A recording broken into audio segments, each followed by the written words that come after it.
Hi guys!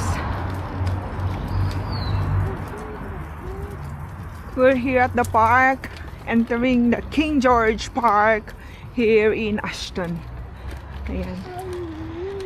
Tahimik because of course nasa school ang mga bata.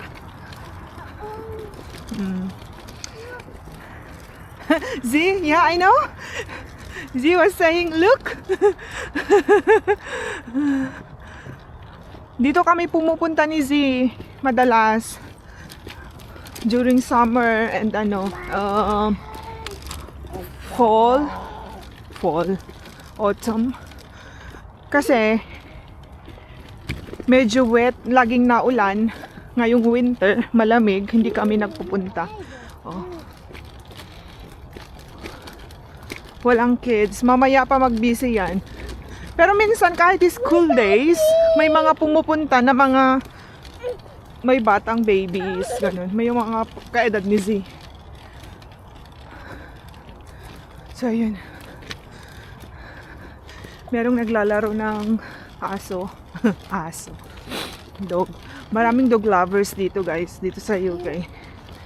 And to be fair, almost all dogs na kasama nila trained talaga, hindi nagbabark, hindi nangangagat, ganyan. Yan.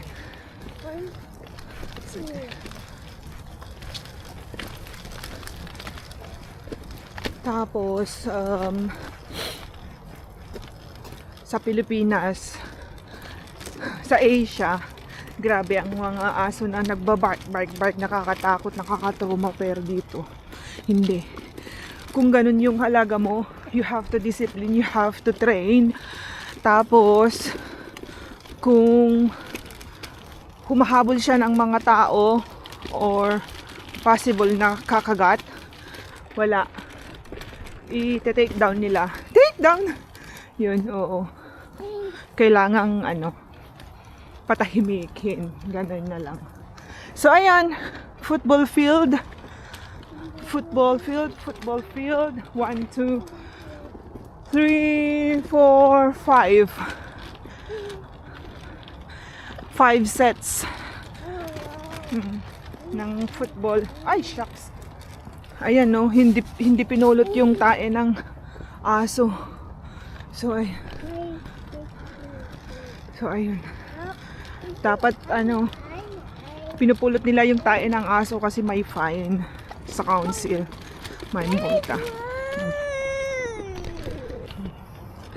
By the way, we're going to my in-laws, Lolo at Lola ni Z. Ayan. Say hi, guys. Are you shy?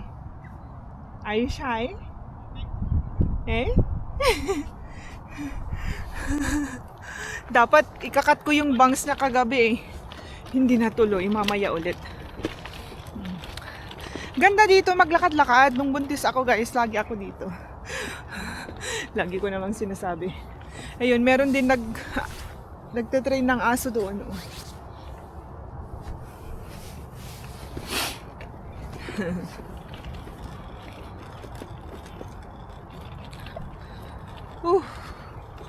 It's winter. Winter. Wala pang mga dahon yung mga trees nila.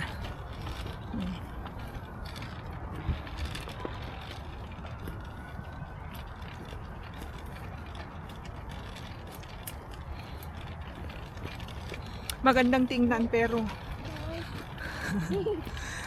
malamig. Hindi kakayanin. Maganda lang sa una. Ayan. Malaki din tong park na to Sa hapon busy. Kahit school days, dito na dumadaan yung mga bata pauwi galing school. Then maglalaro. Mga bata maglalaro dito. May maglalaro ng football. May mga gumagawa ng kalokohan.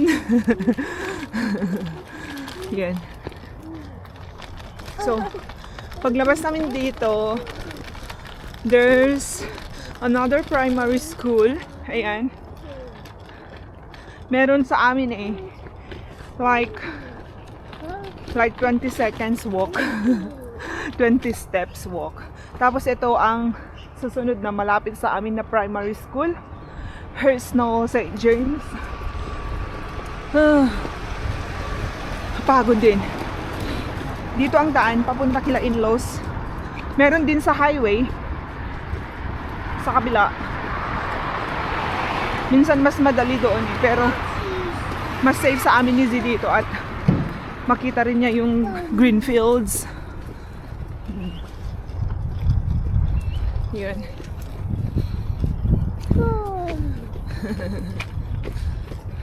Okay.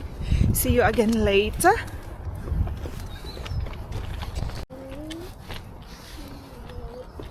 Malapit na kami, guys. Ito yung street na malapit kila mom na daanan ng mga motorista. Ng mga bus. Oh, may dumadaan bang bus dito? Wala. Diyan pala sa kabila. Diyos ko, dito sa UK, guys, kala nyo ba maganda ang daan? Hindi lahat. Dito sa Manchester, kahit sa town nga kasi nasa Greater Manchester kami. Kahit nga malapit sa town, ang daming road closure, ang daming mga ganyan, roadworks, detour.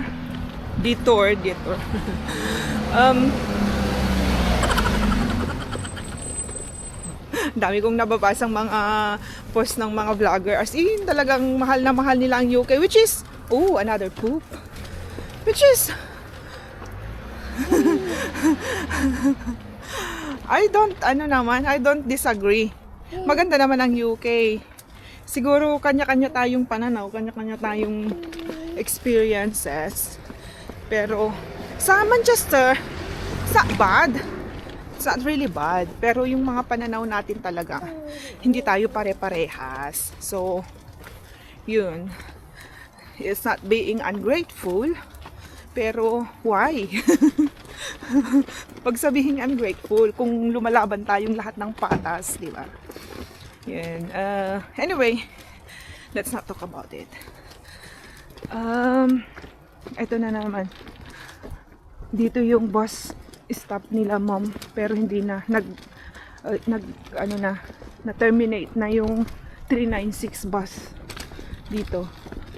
So, medyo nahihirapan yung dalawang in-laws ko na mag-catch ng bus pag kailangan nila dahil hindi naman nagda-drive yung dad-in-law ko. And he's already old. They're old. So, taxi-taxi na lang sila. Walking sa malapit. Anyway, dito na tayo magtatapos, guys, kasi andyan na. Dito yung area nila, mom. Bahay nila. Bye. See you again later.